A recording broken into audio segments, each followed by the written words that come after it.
healing spa. Our mission is to preserve and present Tibetan culture in exile, from its medicine and healing traditions to its many yogas, meditations, and rituals, and from its rich and profound psychological and philosophical traditions to its music and breathtaking art. During tonight's online gathering, Spencer Sherman will be taking questions. We invite you to submit any questions you may have directly into the chat section of Zoom. Through the generosity of Spencer Sherman, this program will be recorded and simulcasted on the Tibet House US Menla YouTube channel. Within a few days, all attendees will receive HD replay videos, along with a short feedback form. We hope that you will find renewed inspiration, wisdom, and energy from tonight's program. We are delighted to welcome Spencer Sherman. Thank you, Spencer, for spending time this evening to share your wisdom with us all. And with that, I will turn it over to you. Thank you. Thank you so much, Chris. Thank you so much, Menla. Welcome, everyone. I want to acknowledge, first of all, that we're in the middle of so much. The pandemic, the fires out west, the hurricanes, climate change. Our very democracy is at stake. I mean, so much is upside down. And here we are talking about money, another stressor in our lives. But turning money upside down is what we need to do. We have this opportunity to look at money from a new perspective. And money is something that we can actually gain agency over and decrease the stress around our finances. It's one area where we have some control. So yeah, as Christopher said, as questions arise, write them down, send them in the chat. And also as feelings and insights arise around money. I mean, here we are entering this kind of volatile field, this very taboo topic. Write down any feelings or insights that arise as we go along, and just keep checking in with yourself. I encourage you to keep about 75% of your attention on your own body and about 25% on what I'm saying. So the Dharma of money, creating your financial karma, that is a mouthful, right? I mean, even in a setting like this, that's a lot of words. And so I was sharing the title with a marketing genius that I know. He's a senior marketing executive. And I said, Fred, what do you think about this title, The Dharma of Money? And he said, I don't know what the blank that means, but I love it. And that's how this Dharma of Money title was born. And I think what Fred was really pointing to is that money needs to be looked at in a whole new way. That all the courses around money often deal with all the obvious things like 401k plans and taxes and investments and expenses. And the Dharma of money to Fred represented something wholly different. So that's what we're about today. And you don't need to be a meditator, a Buddhist, even a mindful practitioner to get the benefits from this program. So welcome to everyone, and welcome to everyone no matter what your financial situation is. So the Dharma of money, the Dharma is really about the teachings. It's about the way, it's about that which supports you. It's really about your truth, because my feeling about money is that your truth is the wisest and powerful thing. See, when it comes to money, we have so much common sense within us. We don't need to go outside. It's really about how do we let go of the emotions and some of the fixed beliefs that we have around money that are actually getting in our way. So that's what we're here to do tonight. So we're going to discover some of our money patterns tonight and how those money patterns are impacting us. And that awareness is a huge step. And then we're going to learn that emotional intelligence drives success more than anything else around money. Drives success more than even how much money you have or how much you know about money. It's all about emotional intelligence. The Dharma of money is really an opportunity. It's this rare opportunity to get quiet. There's so much noise surrounding us around money. And a lot of that noise is coming from the culture, our families. And this Dharma of Money program is an opportunity to move into stillness so we can actually hear our own inner voice around money. So tonight's a taste. It's an experiential introduction to the full weekend. That's September 26th and September 27th. So this is the first step, and I'm looking forward to all of you joining for that weekend. And I'll share more about the weekend in a little bit. So money for me, and just tune in and just notice what's happening in your body as we're diving into money, just staying connected to yourself. Money for me has been a huge source of suffering in my family. My whole family split apart. I lost my aunt and uncle, my first cousins, over a money issue. I also just had so much impulsivity around money with spending and investing. So there's been a lot of frustration, a lot of angst around money. And I felt that if I get an MBA, a Master's of Business Administration, I will master money. I won't have any issues or conflicts or any division within me, any suffering anymore around money. So I went to one of the top schools in the country, Wharton Business School. I get my MBA and I graduate, and only to discover that my same behaviors are still acting out. And in fact, a couple of years after I graduated from business school, I ran into a burning building to get my stuff because I had this fixed idea from childhood that my material possessions were more important than my life. That's how insidious this is those beliefs can override what we know to be true. And that's when I realized it's like there's this iceberg, and the tip of the iceberg is everything we normally talk about money, our living expenses, our income, our investments, taxes, etc. And we think it's all about that. That's the stuff I learned at Wharton, but it's really about the submerged part of the iceberg. It's all our emotions, it's our beliefs, and that's what we need to get at. So this course is really about retraining our minds so we're less reactive around money issues. That's what it's really about.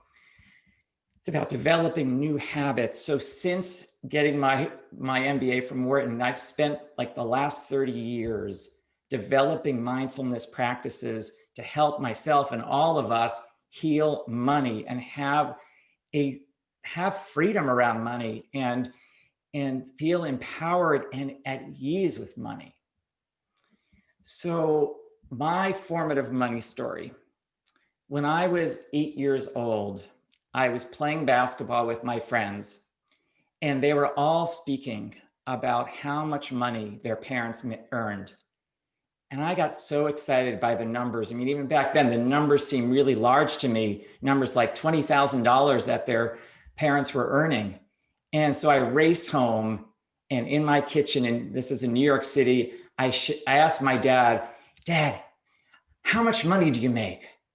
Well, my excitement got diminished immediately because he gave me a glare that could have scared a cat. I mean, I knew that I had just crossed a line. I felt shame, I felt terror, I felt stupid. And I made up 3 things about money: that money must be the thing in the world, and you can never have enough of it, and don't ever talk about money.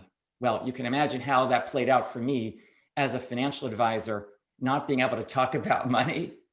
Well, what often happened is I would not talk about fees, and that didn't lead to a lot of success.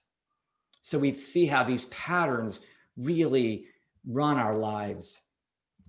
So I want to find out about your money stories. So you're going to have this opportunity tonight.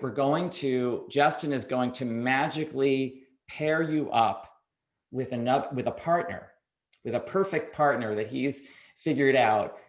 It's of someone who's going to listen to you with complete non-judgmental attention. And you're going to have a few minutes to share what was what was a formative money experience for you growing up, like between the ages of 5 and 12? What happened? And maybe it wasn't so eventful like my story. Maybe it was just the lack of discussion around money, the silence around money, what you knew they should be talking about, but they didn't. So I'm going to give you this minute here to just recall that story. And if you can't think of something from childhood, then something more recent, but something that maybe had some emotional repercussion for you. And then you're going to say how that story is playing out in your life today. What you learned from that story and how that story is playing out in your life today. And Justin is going to share these prompts in the breakout rooms. So you're going to go a few minutes each way. You're going to play both roles, both the speaker and the listener, and you'll reverse. And then I'm going to give you a couple of minutes after you're done, just for a natural conversation about what you learned from this exercise. So a little bit more about the listening. You're listening with your body, so you can transmit emotional intelligence with your body, but no advice. You can ask clarifying questions, but really you're there to hold this safe space. And I'm going to ask also that we hold whatever we hear in these breakout rooms confidentially. So thank you for that. This is really about giving each of us this space to talk about money in a completely new way, with this sacred intention that maybe few of us have ever had a money conversation like this one. All right, Justin, so I invite you to take it away to send people into their breakout rooms. And I will see you back here in 8 minutes. Enjoy.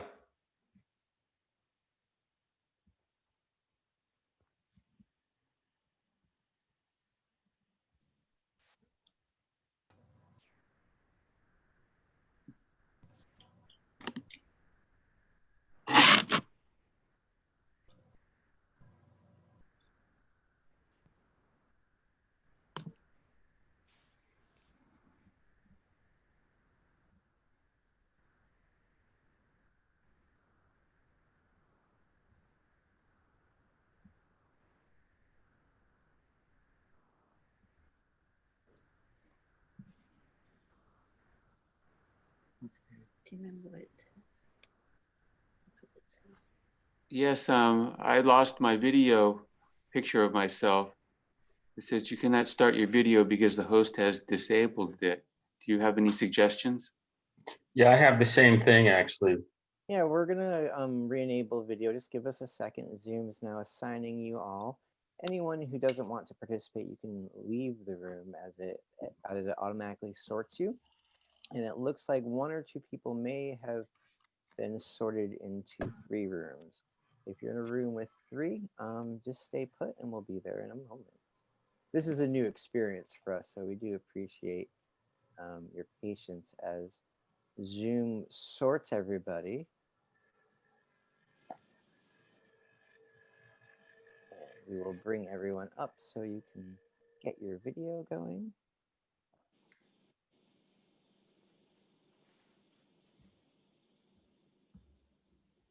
Now the folks that are already in the breakout rooms, you are assigned to your partners, and we will send the prompt in just a second once everyone's assigned.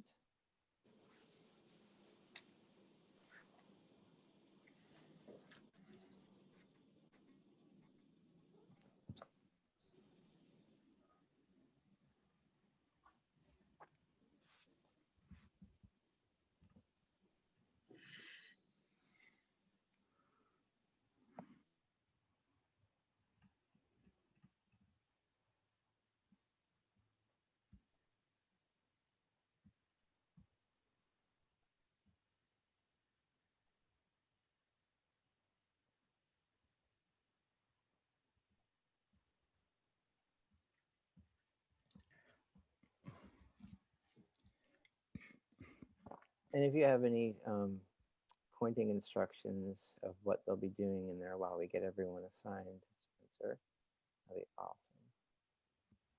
I'll be doing the prompts once everyone's assigned.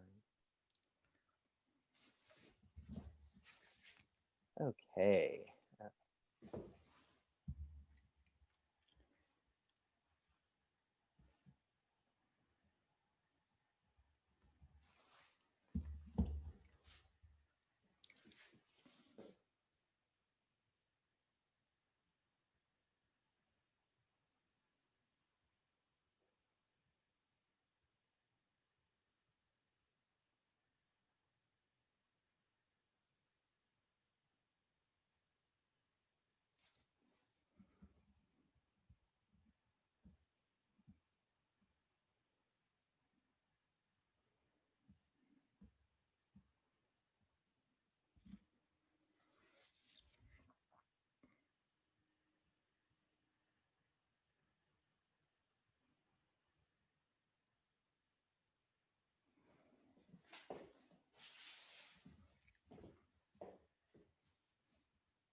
Hi, just wanted to let you know that I was in a room all by myself and there was no one else.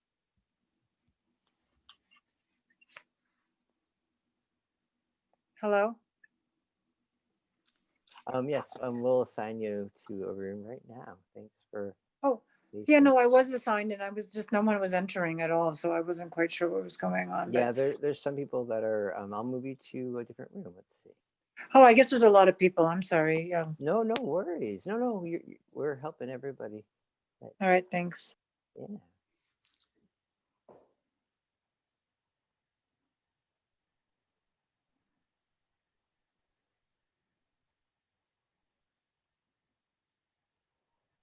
Caitlin's in the room.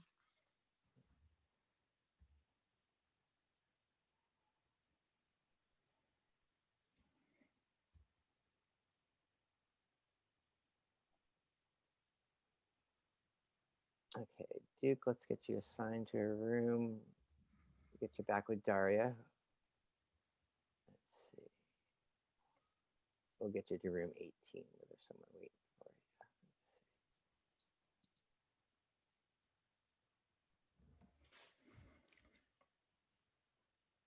Reminds me of the old switchboard things. You see, okay, let me look at all the rooms. It looks like everyone, let me rebroadcast the prompt to everyone. And we'll begin the 3-minute timer now.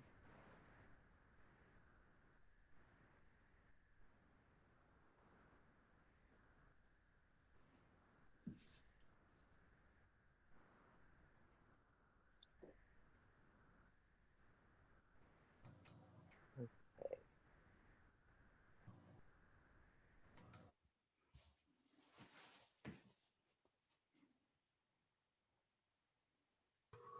Hey, Spencer,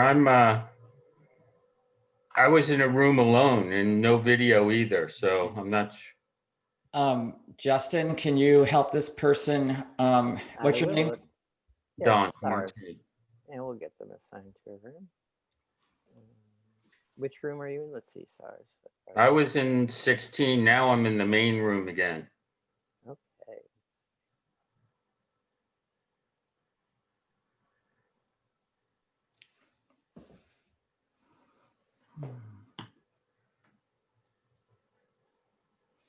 Yeah, we're one person short. Let's see about getting you guys assigned together.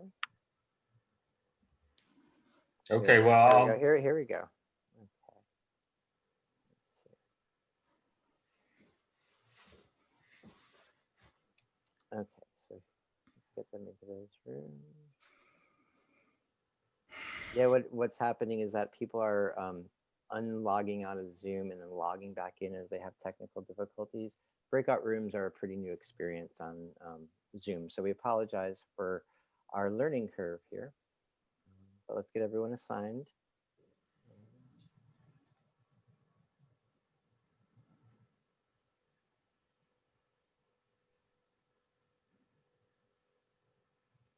well, everybody's coming back, so I could pass this on this.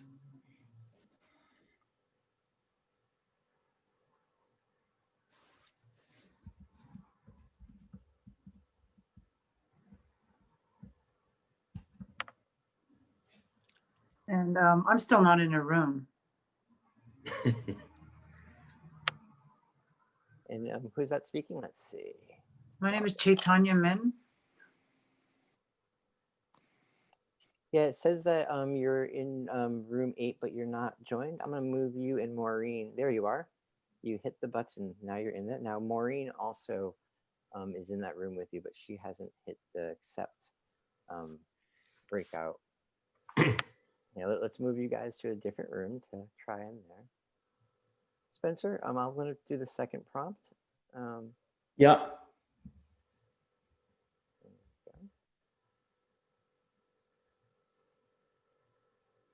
So I guess that means I'm just going to skip out of this We're putting in dyad for now, since I missed more than half of it. Spencer. Well, you could still, if you can put her into a dyad, that would still be worthwhile. They can still talk a little bit.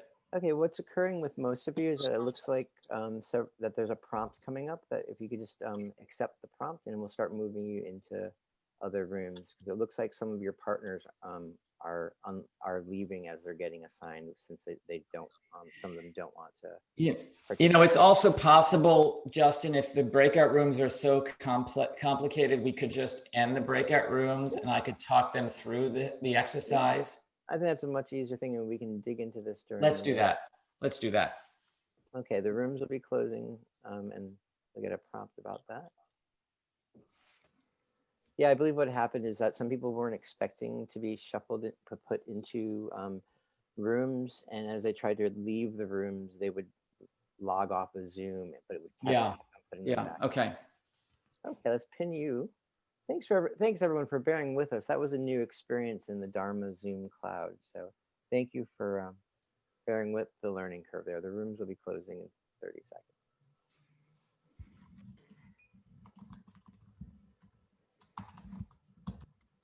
And to you, Spencer, it looks like most people are back in the, let's see, all but 2.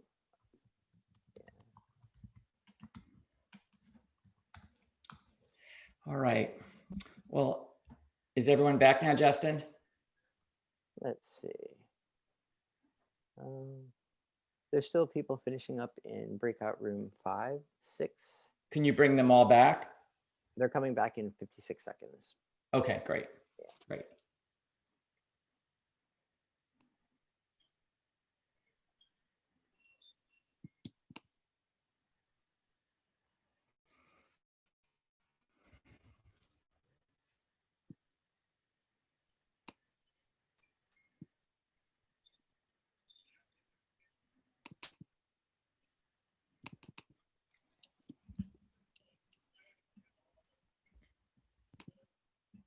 Okay, it looks like 30 seconds and they'll be forced out. There's a couple scragglers that are probably just thanking each other.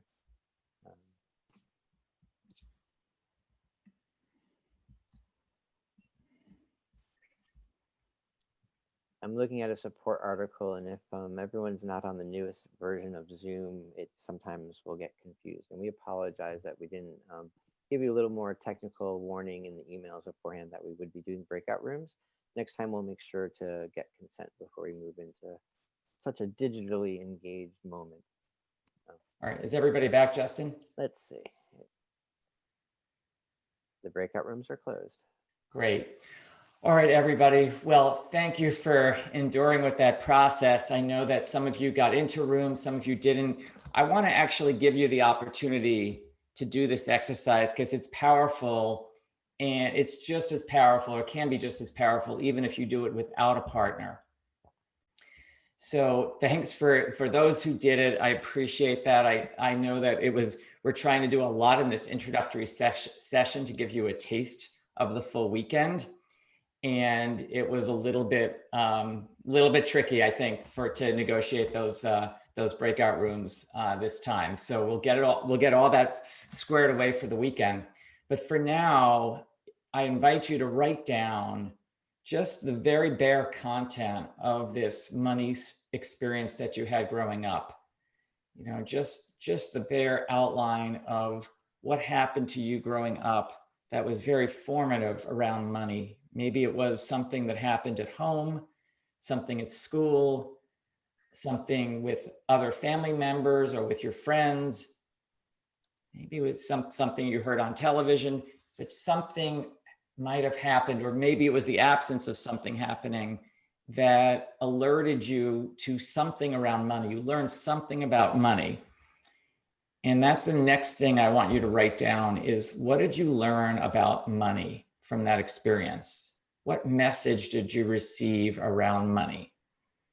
And my example was, I said, don't talk about money was the message I got. So I'll be quiet for a moment here so you guys can write down both the skeleton of the story and what was the message you learned about money.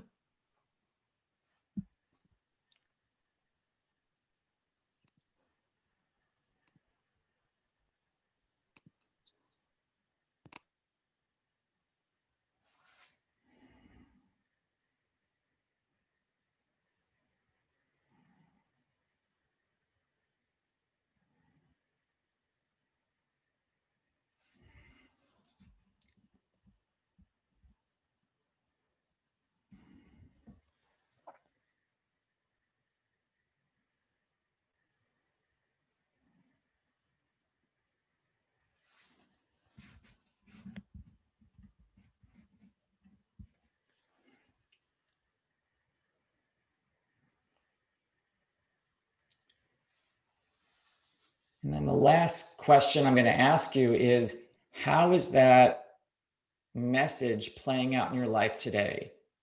So like for me, I got the message, don't talk about money. And I find myself the challenge to talk about money in professional situations.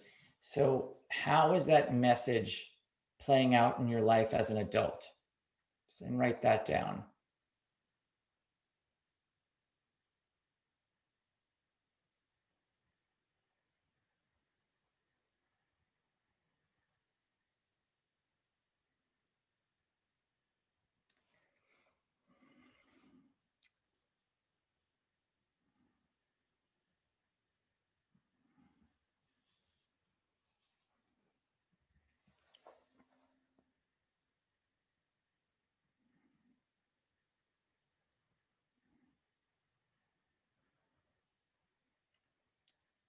And then when you're all done with the writing, just read over what you've written and just notice what that feels like in the body as you're reading that to yourself.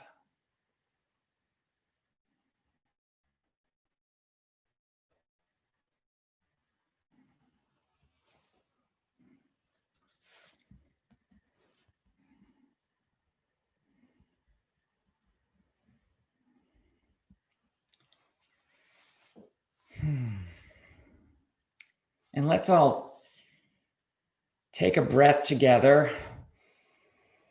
and allow yourself to make a sound on the exhale.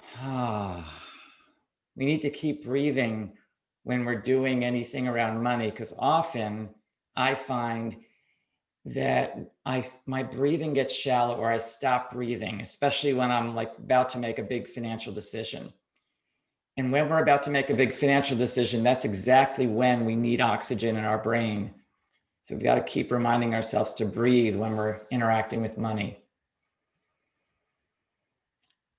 So now we're going to take this exercise one step further. And I invite you to close your eyes for just a minute. And I'm going to ask you a question with your eyes closed. So as you're with your eyes closed, just tuning in to your body, noticing what you're feeling, what sensations are arising.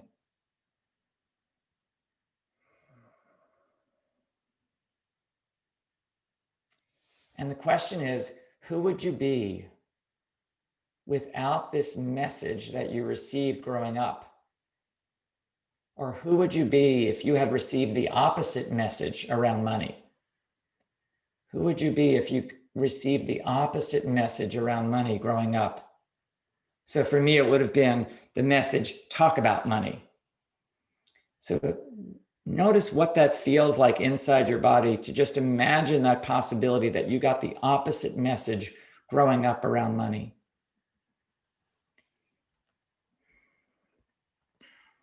And then as you're ready, as you're aware of those sensations and feelings, I invite you to write those down. Write down any insights, any feelings, any sensations that are arising from that question. Who would you be with the opposite belief around money? How would your spending change, your savings, your investing, your giving, maybe even the way you talk about money or don't talk about money? How would that change?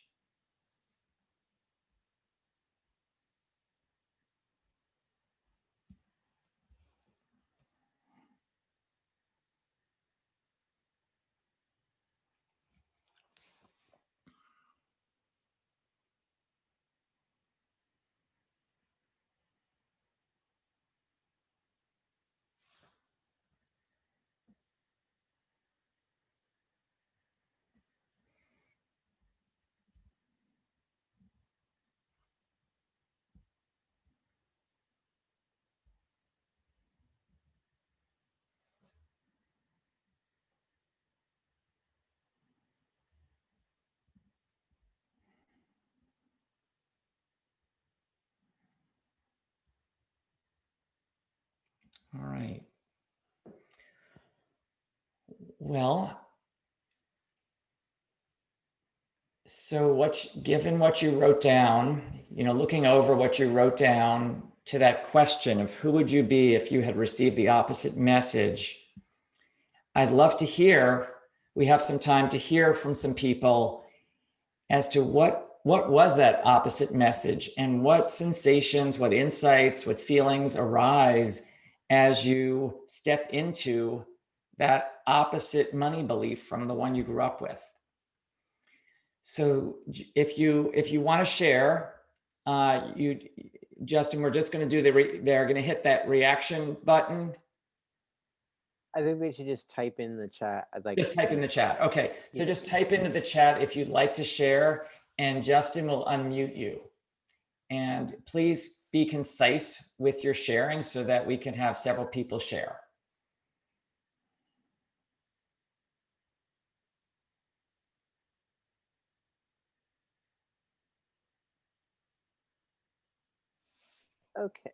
Okay, so the first one's going to be Anna Monica. Let's unmute her. Hi, can you hear me? Hi, Anna Monica. Yes, I can hear you perfectly. Hi, Spencer. I don't know why my video, it says the host won't let it turn on, but it's me and I'm here and it's nice to be here and to see you. Okay, hi. Hello. Good to Okay, see you. let's see. Oh, there it is. The memory that came to mind was being a little girl and asking if I could have money to go to a movie. And I don't remember how old I was. And my mom said, no, we don't have enough money. And in my little girl mind, I remember looking around the house thinking, we have a house, we have some pretty things. How is it possible we don't have money? I just didn't understand. And then the reverse, so the thought was, there's lots of stuff, but we have no money. And the opposite message would be, there are lots of things, and there's plenty of money. There's enough money for more. And I've never had that thought before. Wow. And that just feels really, wonderful. Like, wow. So thank you. A new Yeah. thought. Yeah, thank you, Anna Monica, for that. Yeah, that's worth, just playing with that possibility that you could have had the opposite message, and we can actually start to train our minds to actually step into that other message and sort of find that equilibrium place within ourselves. But I also really got from that story just the confusion around money growing up, that so many of us felt this sense of not knowing what we can afford, what we can't afford. There's often a lot of confusion around money. And so much of this work is about getting clear. Yeah, and a little bit of unable to fully enjoy, because there is that thought in the back, but wait a minute, there's not enough. Yeah, this sense of scarcity, and so you can't really enjoy it, even if you have it. Right. That's good self-awareness, Anna Monica. Really good. Thank you. Thank you. Mhm. Thank you. And so next we have Jules Shield. Hello. Hi, So Jill. my memory was that my parents always, and not just my parents, but my grandparents and everybody always said that we have to work very hard for our money, and that I wouldn't be able to make a living doing what I love, and that I should look for, real jobs. What I've learned, because I couldn't help but do what I love, and so I stepped out really early on my own. Left home at, I think I was 16 when I graduated from high school and went on to college. But I couldn't give up on what my passion was to do, and I feel like the gift is that I've overcome, and I've proven them wrong. That I can do what I love to do, and although I'm still working pretty hard at it, especially right now, but I love what I do, so it's okay. But it's interesting. I feel like I've overcome so many of the beliefs and the programming that my parents and grandparents and the culture taught us. I've been self-employed for over 40 years, and I've made a good living at times, most of the time until I moved to California, and it's going to get better again, but it's been empowering me, in a lot of ways, because I know I'm doing what I'm here to do, and that's good. Yeah, it sounds like you really did break free from that conditioning, from those did. messages early on. Well, I've been like what I do. I've been doing it my whole life. And even though I did start working when I was 10 years old, I was doing corn in the cornfields, but then as I got older, I started doing what I loved to do, so. It's great. Great. So you really turn money into something that could be connected to something you love, not just about earning money. Absolutely. Yeah. I mean, it's energy. Yeah. Love that. Thank you so much, Jewel. You're welcome. Thank you. Yeah. Next we have Brooks. Hi, everybody. So the image that I got when I was reflecting on the past was, I remember when I was about 5 or 6 years old, and my father, he asked me if I wanted to help him do some yard work. And that was like a really big honor, I was just, oh, wow, and I helped him. I remember what we did, some kind of digging or something. And then when we were done, he took a nickel out of his pocket and he gave it to me. And I was like, oh my God, I felt so honored to get this nickel from my dad. And it was this feeling I'd never felt before. And I could feel it resonating through my whole body. And so I got this sense that that's how someone approves of you. You got some money. I mean, it was very clear. He didn't say you did good work or I love you. It was like, here's the nickel, Yeah. And I think underneath there was a feeling of love, but I got this sense that that's approval. Yeah. And so I kind of grew up with this feeling that if I'm not getting money, I'm not I'm doing something wrong, or is there something wrong with me? Because when I get money, I'm always really happy. But if I do stuff and I'm not making money, then I have this sense, so I'm doing something wrong. Mm. And so when I close my eyes and I imagine what would I be if I was brought up the opposite way. So my name is Brooks, and I thought I'd be a Brooks, I'd be a river. There'd be this flow. In a river, there's no hesitation. There's a constant movement. There isn't stop and start or anything like that.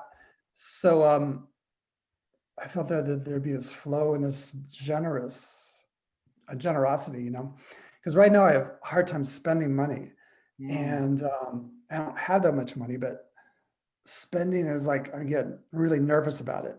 And so I had a sense, though, that this understanding helps. It's healing to imagine the flow, and and I know there's a flow. I mean, that flow exists because there's people out there, and there's money, and there's life like this flow. So yes, that's beautiful, Brooke. Beautiful. I'm going to say a couple of things. One is I just want to appreciate you and everybody for sharing, because I think just speaking about money is breaking a cultural taboo. It really is. I mean, we've been trained to not talk about it. It's like as taboo as sex or politics. It's not an easy topic. And by speaking in front of a group like this, you're actually, kind of building new neural pathways in the brain to allow yourself to step into these conversations that are so important to be able to articulate. So I appreciate that. And yes, I really want to validate you that so many of us had that connection between love and money growing up. And then we can almost get into a funny dance with money later on, where, well, if I do this work and I earn money, is that for love, or is that for just, living? And it can get confusing again. Yeah. So I really appreciate the way you articulated all that. So thank you, Brooks, for sharing that. Appreciate it. Thank you.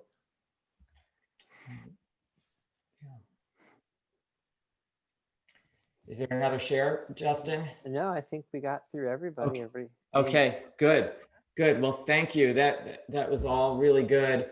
Thank you. So I thought I'd share a little bit about the weekend workshop. So I mentioned one other person wanted to share. Patricia, do we have time? Oh, sure. Patricia, yes. Let's get Patricia going. Unmute me. Hi. Hi, Patricia. Hi. So I when I was 12 years old, I was going into 6th grade, and every year we went to Kmart and we bought clothes for school. And this year we usually would go the middle of August, and school started, end of August. And it came to the last day, and my mother, I'm like, why? I'm like, I can feel my heart beating now. And I'm like, Mom, why aren't we going? Can't we have to go? This is the last day. And she kind of led me along that we were going to go. And then the last minute she threw the bomb on me, and she said, we're not going. We're not buying any school clothes this year because your father is going to lose his job, and we need to save money. And so I was traumatized, being 12 years old, going into 6th grade, and it was such a big deal to have new clothes or whatever. And so I associate the lack of money with trauma. Yeah. And as a result, I went, well, so, and if I switched that and just, feeling like, I have enough and everything's fine and I will be supported and I will be taken care of. On the flip side, what would have been different in my life is that I would have finished my college degree, and I would have pursued much better work environment, because I was in very abusive work environments, sexual harassment, all kinds of stuff that I allowed and I put up with, because I felt like what I was going through was less traumatizing than quitting my job and going out there and feeling that the universe would support me and help me. And then I got married and we've been blessed abundantly, but the entire time we were married, I never felt like I was worthy to buy anything. Like, and my husband would just buy. And I always felt like, no, I can't, not yet. I'm not worthy. And then we had a trauma in my mind, and we lost a large percent of over probably 80% of our income. So then I revisited my trauma. So now in like 2 years, 2 years into that, working through it. Yeah, thank you for this, Patricia. Yeah, there is a lot of trauma associated with money. And I love that you're willing to turn this around to this possibility of having enough money, of having a flow of money, because there's a way to heal that. It was so charged in 6th grade, going to Kmart, getting new clothes and all that. And it meant so much bigger than it actually was. So appreciate you sharing all that and just naming that trauma and starting to move into witnessing it instead of being in it is a step towards healing it. So you're doing good work. So thank you, Patricia. Thank you. All right. Well, I want to share with you a little bit about the weekend. So this weekend is really about building new neural pathways in the brain so that we're less reactive around money, so that we can have the money lives that we want to have. And I've been doing these workshops for decades. I've done it with myself, and I've healed a lot in myself. I mean, I just see money, I behave around money entirely differently because of creating new neural pathways. And we're also going to be looking at how do you get less reactive around big financial decisions and all the ups and downs, all the uncertainty that's in the world today, that's probably even going to increase this uncertainty, the ups and downs of the markets, is how do you find your center within that storm instead of trying to get rid of the storm? So that's another big component of the workshop. And then how do you have a courageous money conversation? So what I know is that we all have a conversation around money that we want to have with our kids, with our parents, our aging parents, with our siblings, with our friends, with our coworkers, maybe with our boss. Maybe we want to ask our boss for a raise, or we want to ask our aging parents to move to a nursing home. Those are tricky conversations. So we're going to learn how to have that courageous money conversation, because that not having that conversation is probably adding a lot of stress to our life. And so much about this workshop is recognizing that there is so much stress in the world today that we need to let go of as any stress that we can. And money is an easy place actually to decrease stress around.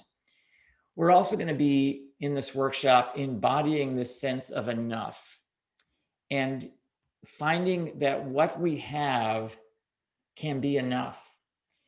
And that those practices that we're going to work with actually bring us into the present moment around money. See, one of the issues I have with the whole financial industry is it's so focused on the future.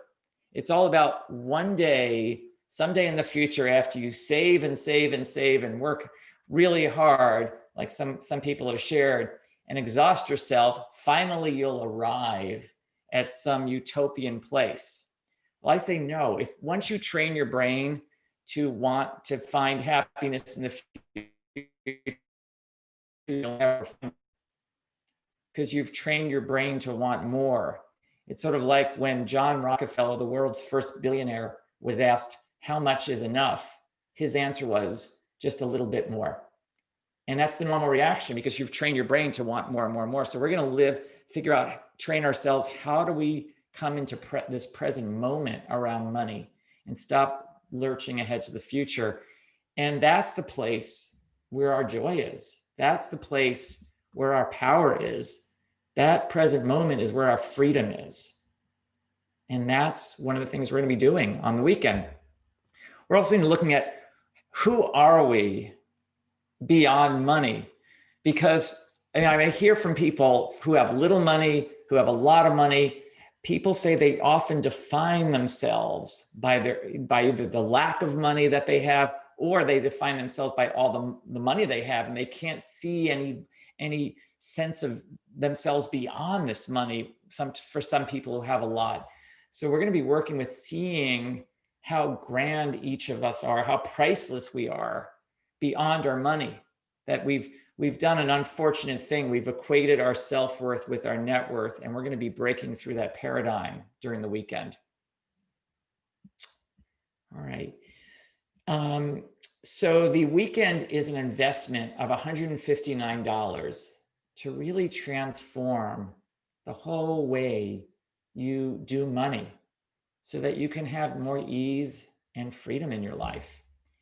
And actually, more creativity. So when you free up a lot of these beliefs, insights emerge, creativity emerges. So if you do need more money, it becomes apparent to you. You start to realize that you have all the wisdom inside, you have the resources inside to find work that provides really good income for you without having to overly tax yourself with that work.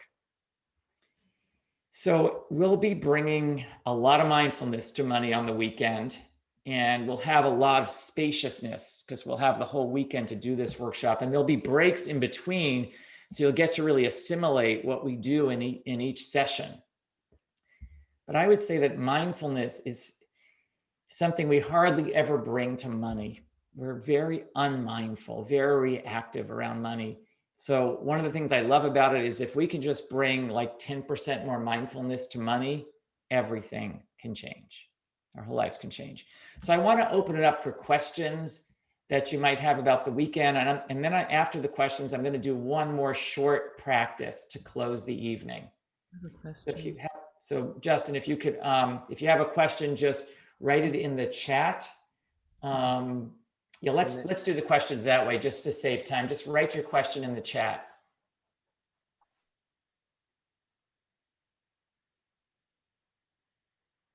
Okay, so can someone attend one of the 2 days? Yes, you can attend one of the 2 days. That's entirely fine. The weekend, Justin, is the weekend going to be recorded? Yes, replay videos are made of all our content. Okay, so if you it's fine you'll get... if you can only attend one day, you'll have the recordings of the second day. So that's totally fine. And then I know, Jewel, if you can write your question in the chat, that'd be helpful. Can you hear me? Yeah, can you write your questions in the chat just for time reasons? I can't. Or just say your question, that's fine.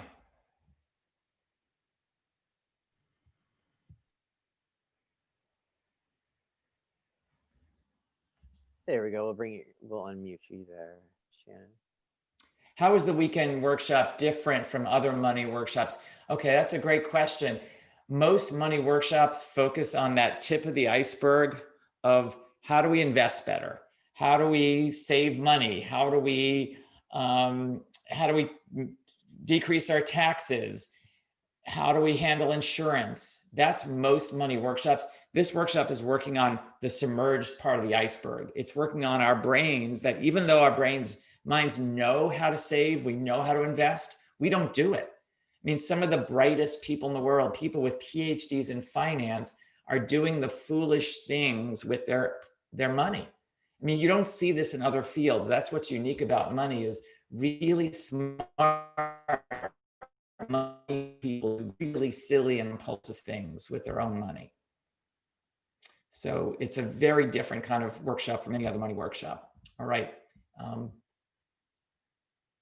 Is there a question? Can you recommend any practices to help associate the feeling of love with money? Yes, well, I think love comes from a place of deep centeredness, from a place of deep calm. And I think then that allows our hearts to be available when we're not stressed and burdened by worry and uncertainty in our lives. And so much of this weekend is going to be about finding that sense of fullness within ourselves right now, moving into this present moment. And I think that in itself will expand our ability to feel love in our lives.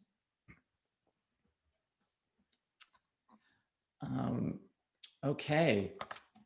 All right. So let's, I think those are all the questions. So we're going to do a little bit of an enough practice here, and then we'll say goodnight. And I am going to stay on. If anybody does have any lingering questions, I'll stay on for a few more minutes, but I want to make sure that we can close on time. So, I invite you to close your eyes for a moment. We'll just take a minute here, and I invite you to say to yourself something that's might be kind of controversial, this idea of enough. I think of enough as the dirtiest word in the English language. You can't say you have enough. And I want to invite you, even if it feels like a stretch, to just say to yourself silently, I have enough. Just repeat that a couple of times to yourself. I have enough. I have enough.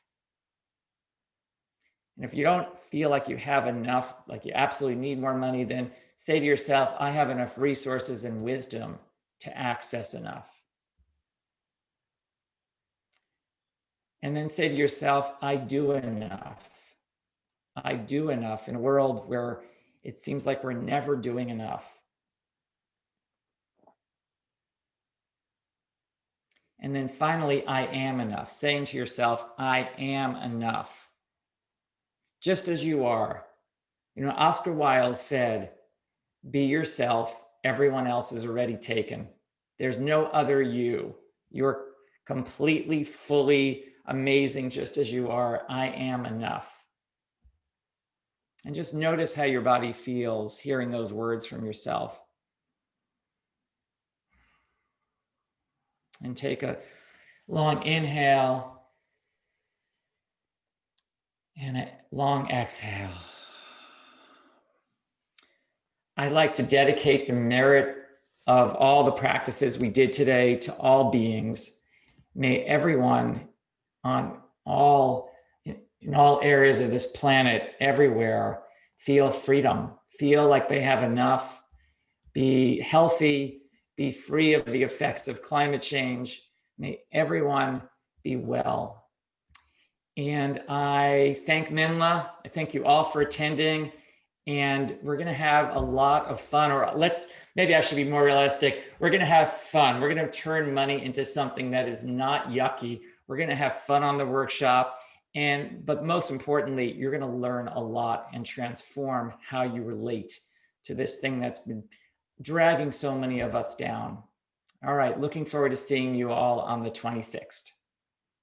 And I'm just going to stay on now for a few minutes if anyone has a lingering question. We want to thank everyone for tuning in. We will keep this room open for about 10 minutes afterwards, so people can grab any links they want. And Spencer has just let us know he will be here for a couple minutes. So if you have any questions, just pass them into the chat or. Yeah, I had a question actually, which never got answered. There's 2 sessions on Saturday, 2 sessions on Sunday. Are we for the 4 sessions, or are they? Yes, Okay. I'm going to be there, and everyone.